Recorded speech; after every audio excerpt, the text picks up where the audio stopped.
Senator Dennis Pyle, thank you so much for coming on to the Verity Seeker. Ladies and gentlemen, I'm your host, Mark Powls, and this was a very impromptu meeting tonight. But what we want to do is we want to find out how you're doing, how the campaign's going. So to get started, would you just go ahead and for the viewers out there that did not see the first podcast interview we did with you a while back, can you tell them a little bit about yourself, and then we'll roll into it? Well, yeah, they can find out a whole lot if they go to the website, pyleforkansas.com. It's all there. But I'm a farmer. I'm in Northeast Kansas. We live north of Hiawatha. Jennifer and I have farmed here since 1982. We have a grain and livestock farm, a few cattle, soybeans and corn, and we're small farmers. We were married in 1980 and happily married, and we just continue that. We have 6 daughters, and we have 13 grandchildren now, with 2 more on the way. And so just making life work as best we can. We're pretty content and pretty fiscally conservative. I ran for the Kansas House in 2001, got elected, lost a couple times before that. But and then I went to the Kansas Senate in 2004, was sworn in 2005, successfully ran. I'm in my 5th term, was just elected 2 years ago. But we're just keeping up right now.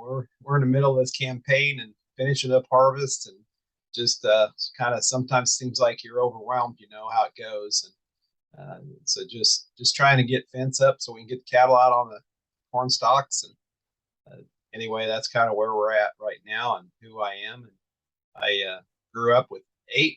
There were 8 of us, 4 boys and 4 girls, and I'm number 5. I had 1 brother that's 9 years older and 3 sisters ahead of me, and then the others are behind me. But I'm in the middle, and so we're just trying to do the best we can, like everybody else, and trying to get government off our backs. And for those people that say you're not 100% pro-life, when you're talking about your family, that does not sound like it's the truth. Yeah, I was in the delivery room, Mark, with every one of them, and you know what? They're special, and they're made in the image of God, and they're miracles. And anybody that's been in that birthing room knows that's a miracle. And I'm very blessed to have 6 wonderful daughters, and 5 of them are married. So we're just I always used to tell people I'm the richest man on earth, and and not counting money. But you know what? I have wonderful daughters, married to guys that are great, and now we're seeing all these grandchildren. And by the way, all of my grandchildren are under 6 years old. So the girls got married a little later, some of them, and so all of them are tending to come at the same time, and it just 2 more on the way. We're looking forward to that too. So, okay, why do you want to be a Kansas governor? Just can you tell us a little bit about that for those people that didn't see the last podcast? Yeah, I served with Derek and Laura for 6 years, and I know them very well. I know their voting records pretty well too. And I, as a lifelong Republican, looked at this, and people ask why not a primary. Well, if you look at the history, you know why. It's pretty easy to see that the left wing of this party will not support a conservative against these guys. And Schellenberger against Sebelius in 2002, Barnett, who was like Derek Schmidt, he was a moderate left-leaning Republican. He lost to Kathleen in 2006, and then jump ahead past the Brownback era, which is, after we have 2 terms of a governor, we always go Republican, or we go back down, or whatever. That's Kansas technology. But Kobach ran in 2018, he got beat. And so I just challenge listeners, who elected Kathleen Sebelius and who elected Kelly, the left wing of the Republican Party? And if I had run in a primary, the left wing of the Republican Party they would not support me. Oh yeah. And you can't win. So as I analyzed it, I thought, you know what, we need a 3-way race, 3 state senators with records that contrast and give the voters a clear choice. I'm that clear choice. I'm the conservative in this race. And it's disingenuous for anybody else to claim conservatism when you look at their voting records. Mhm. They're not. Clearly, they voted together all the time. And Derek was majority leader. He led 12, 13, whatever the number was, to join with 9 Democrats to get to 21, running over. We had 31 Republicans. So he was clearly voting against a majority of Republicans. And you can go look at those votes and you'll see that I'm telling you the truth and the facts. And so that's why I got in this race. I got in this race to give the voters a very clear conservative choice for governor. And I'm who I am, whether I got an R behind my name or an I behind my name. And people know that. They know that I vote my conscience and my principles. And so I've always told, I've always ran as a pro-life candidate. Birth is a miracle. You know that. We've discussed that. And so I know that life is valuable from conception on, and we're created in the image of God, the Bible says. So I'm pro-life, and anybody that doubts it, just, I've got a good record to prove it. So anyway, that's kind of what I'm running. Yeah, I've seen the record, and I've seen all the voting records on all sides, and I was holding this up earlier. This is actually, I don't know if that's up there. That's in your brochures. Yeah. I'm normally not taking sides as a podcaster, but the name of my podcast is Verity, which is Latin for truth, Seeker. If I find the truth, I'm going to go to war to share that truth. And I've already handed out a lot of these. Thank you. So any of the viewers out there that want some of these, okay, come and get them. Contact me, because we need to get this message out there. Another thing, Dennis, Senator Pyle, people are getting sick of this back and forth between the two factions. Yeah. My kids, who are now voting age, are getting sick and tired of it. I've heard it from my pastor. That's what I like about your campaign as an independent. You're not doing this.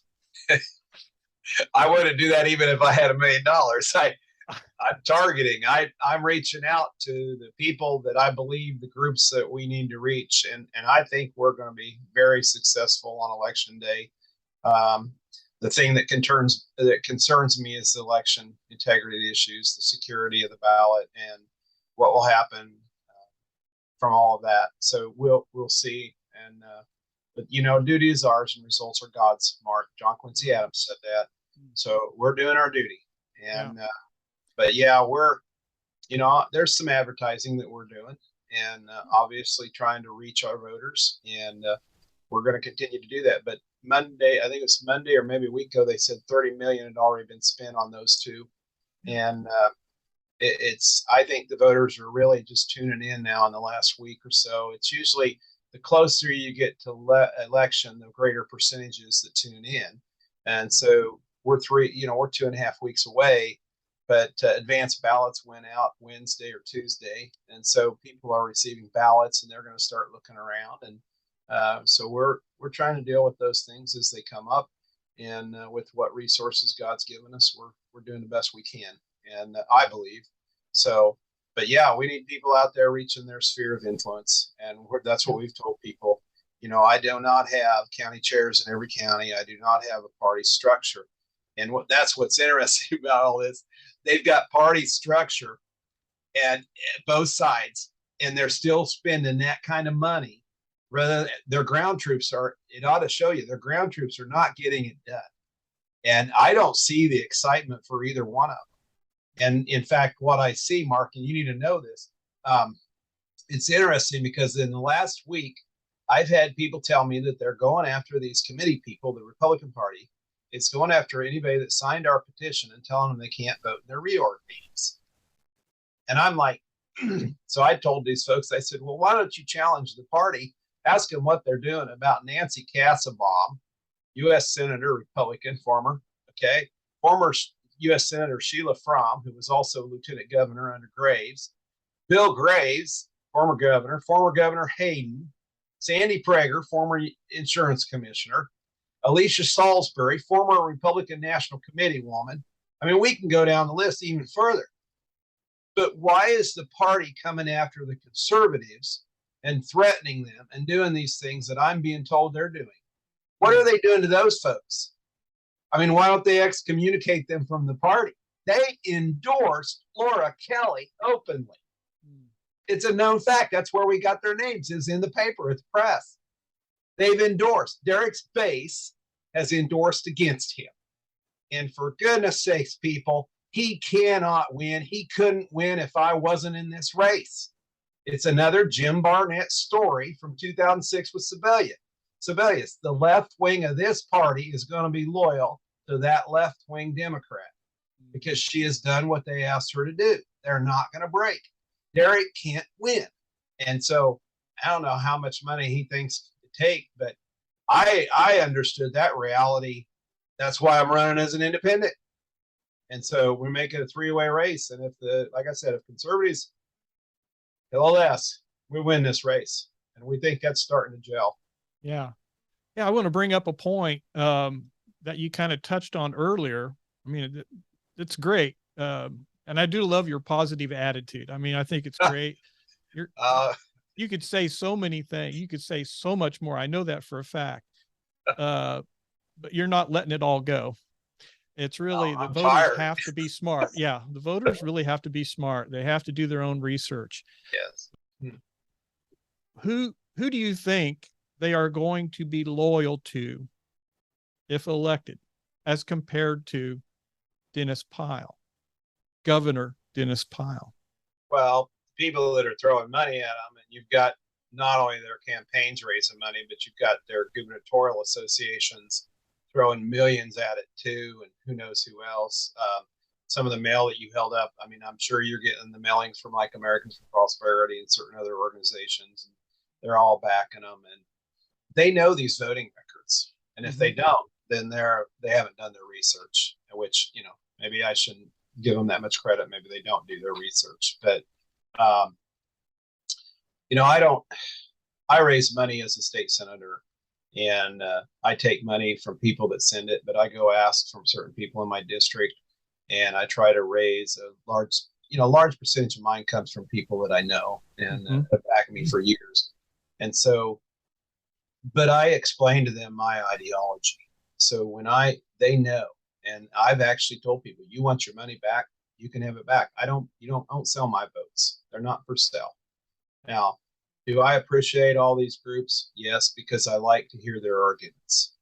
And good debate means having all parties vetted and interested and giving their sides. I've seen Senate debate shut down, and I don't like that. And so, but I can't say that I don't know what Derek and Laura are gonna do. But if you look at who's given them money, it pretty much tells you how they voted in the past and how they're going to vote in the future, based on those groups know who they are. But at the same time, I've had groups that, you know, support my opponent for various reasons when they know full well my opponent doesn't agree with their position, but they just don't like somebody else in the race. So that happens also. So there's kind of many angles you could look at with the money. But when the governors look at how much, I mean, I haven't done the research, but it'd be interesting to see how much the Republican Governors Association threw at Chris Kobach's race. And that was an open seat, actually more likely to win it with that kind of help. But look at what they did. I've been told it wasn't a third of what they're throwing at this guy because he's more moderate. So, but, you know, we're in this race to win it. And I've told people that. And if you watch social media, I watch what our ads are and stuff. People are on there. You're just trying to spoil it. No, sorry. I've told you. I don't know how many times I have to say it, but we're in this to win it. And with the resources we have, we are reaching out and targeting groups, trying to get the message out. The conservative is Dennis Pyle, and I'm going to govern conservatively. I mean, Mark, I put out a press release, 2-3 weeks ago, saying I had to say it on WWW too, on the red couch, to get it out, because they wouldn't run it. Basically, the fact that I'm going to stop out of state, non-resident Kansans from coming here to get abortions. Mm-hmm. And we've got to stop that. We can't allow Kansas to become California and be an abortion capital here in the Midwest. And Mm-hmm. I'm certainly not going to allow that. And I'm going to do everything in my power to stop it. Yeah, you're basically going to execute the laws, the statutes that still exist from what was it, 2015? Well, the courts may say there's a right to abortion in Kansas, but they can't extend that outside our borders. So, we can close our borders. If you want to come and get abortion, you aren't coming here. And so, if you reside in other states, I want that. I want to do that. And I believe that that's part of the reason God's put me in this race, is to continue to talk about that. And, but it's kind of interesting to me that none of the press would run it. And so everyone needs to understand that we have for-profit media. They're profiting. Where do you think this $30 million is going? You held up the cards. There's a lot of marketing there. There's a lot of postage, but there's a lot of marketing. But what about the TV ads? Mm-hmm. Those are for-profit media. Radio. I buy radio.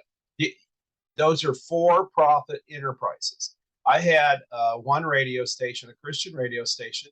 We called them, I think it was last week on Wednesday. What's today, Friday? Would have been a week ago last Wednesday. Talked to the ad person, and I said, send me this. I want these time zones. I want this many ads, and they're going to be 60-second ads. They sent me a worked out thing. Next morning, she called me and said, sorry, bad news. Our owners came in and said, we're not going to allow any gubernatorial ads. So, wow. And neither of my opponents were advertising on that Christian radio. Of course. So, I mean, you pretty much know who they were trying to shut out.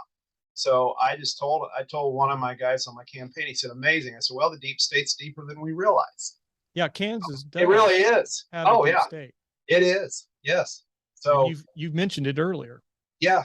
And so we're finding that out, and running as an independent is a learning curve, because it's not the same when you don't just have county chairs and precinct people to distribute stuff and go do your door to door and you have to operate under a different methodology. And so we're running what I call is non-conventional campaign. And we ask our supporters to understand that. So we have ways of doing that, and it's working. We're seeing results. So I'm going to stay positive, and we got to get through another 2 weeks and 3 days. And then the Secretary of State elongated it out. He's going to accept ballots till I think the Monday, basically about a week after Election Day. So it's sad. Yeah, it should be over at 7 o'clock on election night. Yeah, ballots should be in, and that's it. Final. But that someday we'll fix that problem. Oh yeah, yeah. I'm willing. Yeah. I have a couple of questions, and I know you're a good man. You're in it to be a good public servant, and so I wanted to get your take on a couple of actually they're constitutional amendments that are going to be on the ballot. Okay. And you can answer, you can give your opinion if you want. If you don't want to, that's okay. But I wanted to ask you, maybe it'll help educate some of the people out there who are asking me to help them. So HCR 5014 is the Rules and Regulations Amendment. You talked about the deep state. Part of that are these unelected people in there. But is it a good proposal, constitutional amendment proposal, or is there anything wrong with it? Well, that you know of? We had it before us in judiciary and on the floor, and I voted to put it on the ballot.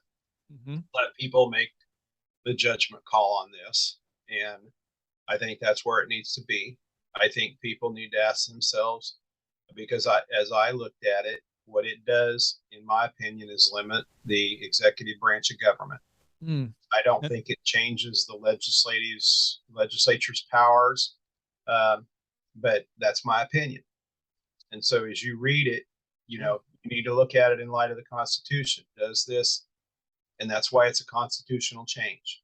So I would advise reading the article in the Articles of the Constitution on executive powers and legislative powers, so that you can see exactly how does this change that framework.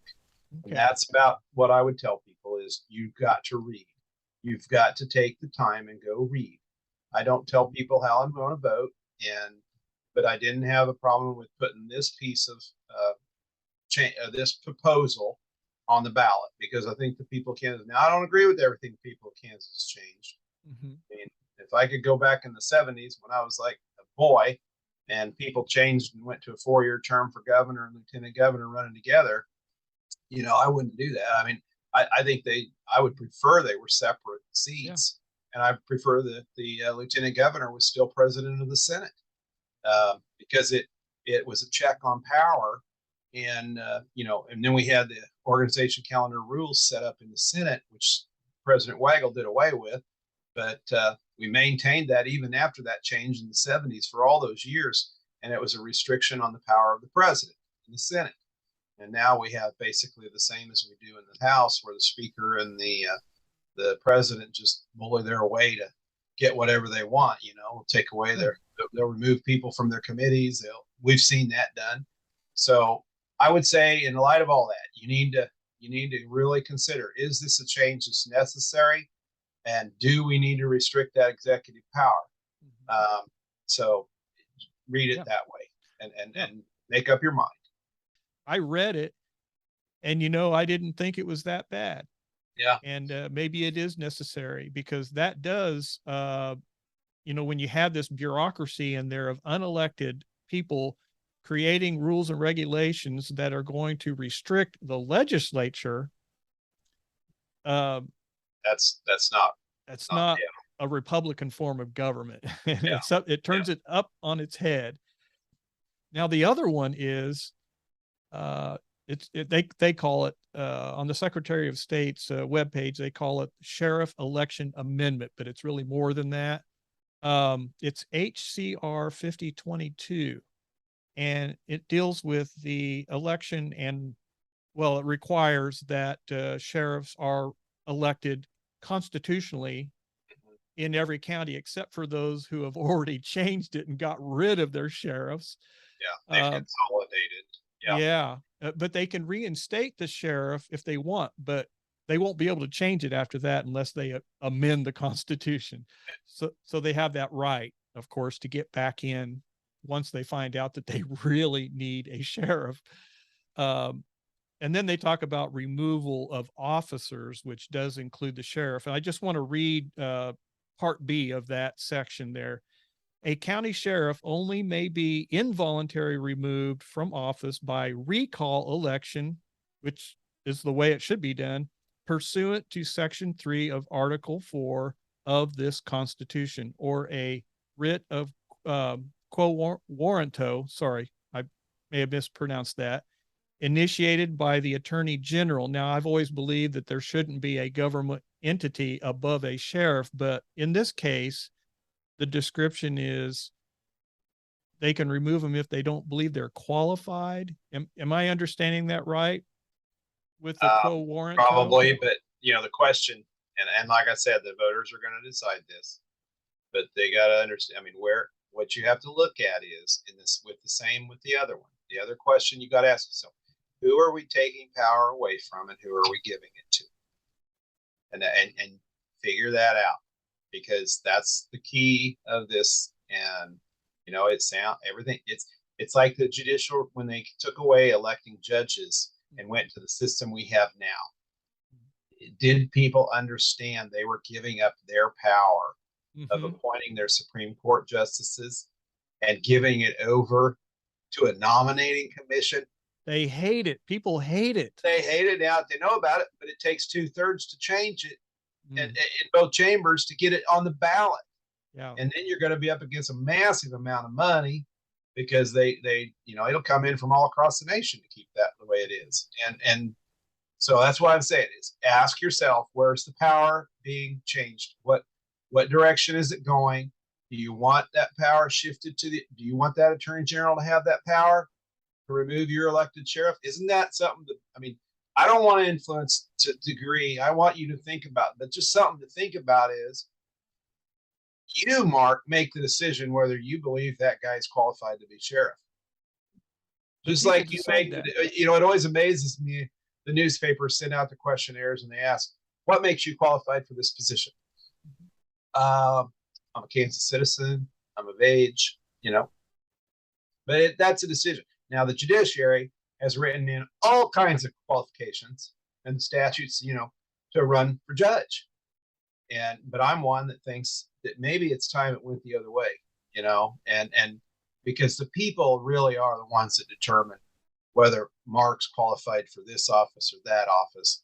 And it's you've got to read those and ask yourself, where am I moving power? Where am I moving? Am I losing power here? Am I taking power away from the people and putting it into some other office?